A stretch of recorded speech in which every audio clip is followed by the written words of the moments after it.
Welcome to my YouTube channel S A study point. গত ভিডিওতে আমি তোমাদের ওয়েস্ট বেঙ্গল বোর্ড অফ এডুকেশনের ক্লাস 6-এর রিভিশন লেসনটা করিয়েছিলাম। আজকে আমি আলোচনা করব first chapter, it all began with drip drip. Alka Shankar and Sharleen মুকুন্দনের লেখা it all began with drip drip আমি আলোচনা করব।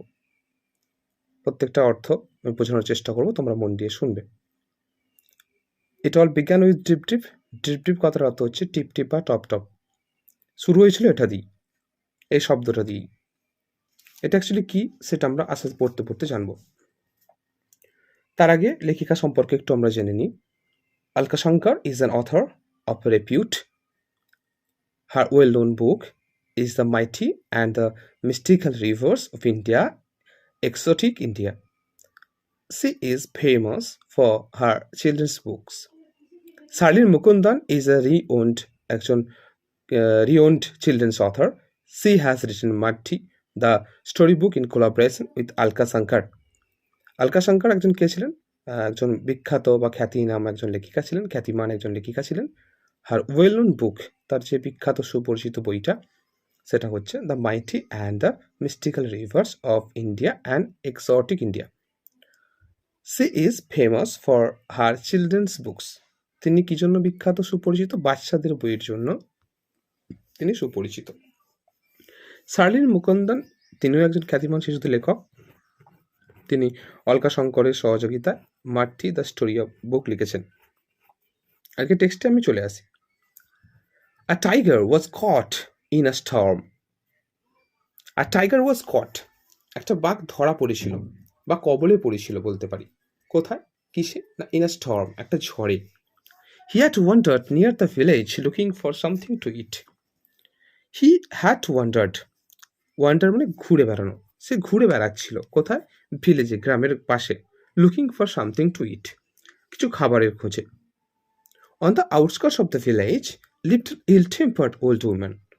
সেই গ্রামের আউটস্কার্ট মানে একদম প্রান্তভাগে, শেষ ভাগে একটা মহিলা বাস করতেন, ভদ্র বৃদ্ধ মহিলা। তিনি ছিলেন কিনা ইল টেম্পার্ড, বদ মেজাজি বা খিটখিটে। The tiger huddled in shelter close to the wall of the women's hut. The tiger huddled মানে গুটিসুটি হয়ে থাকা। সেই বাঘটা কি করেছিল? সেই ঝড়ের রাতে আশ্রয় নেওয়ার জন্য গুটিসুটি হয়ে বসছিল কোথায়? Close to the wall of the women's hut, সে মহিলাটির কুঁড়ে ঘরের পাশে, দেওয়ালের বিপরীত দিকে। The old woman was feeling very ill tempered the night. সে বৃদ্ধ মহিলাটি সেই রাত্রিতে খুব বিরক্তি বোধ করছিলেন। ইল টেম্পার্ড মানে বিরক্তি বোধ করা, খিটখিটে মনোভাব যাদের। The rain water was leaking through the roof. বৃষ্টির ফোঁটাটা ছাদ দিয়ে পড়ছিল, ছাদ দিয়ে গড়িয়ে গড়িয়ে পড়ছিল। লিকিং মানে লিক হয়ে পড়ছিল, গলে গলে পড়ছিল। There was no escape from this drip drip, she muttered angrily, pushing her bed around the room to keep it dry. There is no escape, পালানোর কোনো উপায় নাই। ফ্রম দিস ড্রিপ ড্রিপ, এই টিপ টিপের থেকে। সি মাটার্ড অ্যাংরিলি, সেই বৃদ্ধ মহিলাটি তখন রাগান্বিতভাবে গজগজ করতে লাগলেন। তারপর কি করছে? Pushing her bed around the room to keep it dry, বেডটাকে রুমের এদিক সেদিকে ওদিকে নিয়ে যাচ্ছেন যাতে করে শুকনো করতে পারে, শোকাতে পারে।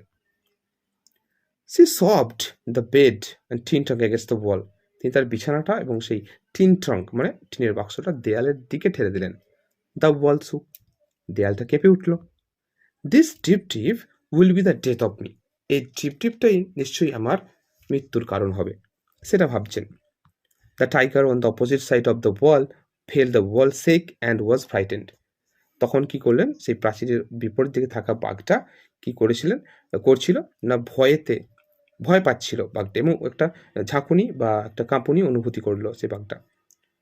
The drip trip must B A dreadful creature, he thought. তিনি তখন ভাবলেন এই ড্রিপটা নিশ্চয়ই একটা কি না, ভয়ঙ্কর একটা কোনো প্রাণী। ড্রেডফুল মানে ভয়ঙ্কর। Meanwhile, Volnath the potter was out in the night looking for his donkey in the storm. এইদিকে কি হয়েছে না, ভোলেনাথ নামের একজন কুমোর, তিনি কি করছেন না, সে রাত্রিতে তার একটা গাধা ছিল, সে গাধাটা খুঁজতে বেরিয়েছেন। লুকিং ফর মানে খোঁজা, লুক ফর মানে খোঁজা। Suddenly he saw an animal huddled in the dark against the wall of the women's hut. হঠাৎ তিনি দেখতে পেলেন যে অন্ধকারে যেন কোনো একটা ওই কিছু একটা গুটিসুটি হয়ে বসে আছে কেন ওই মহিলাটির কুঁড়েঘরের দেয়ালের বিপরীত দিকে। সাডেনলি হি স হঠাৎ তিনি দেখলেন অ্যান অ্যানিমাল একটা পশু হাডেলড মানে গুটিসুটি হয়ে আছেন ইন দ্য ডার্ক অন্ধকারে এগেনস্ট দ্য ওয়াল দেয়ালের বিপরীত দিকে। কোন দেয়াল? না ওই উইমেন্সের হাটটা কুঁড়েঘরটার দেয়ালে। পরের ভিডিওতে বাকি অংশটা আমি নিয়ে আলোচনা করব। আজকে এই পর্যন্তই। তোমরা ভালো থেকো। ধন্যবাদ।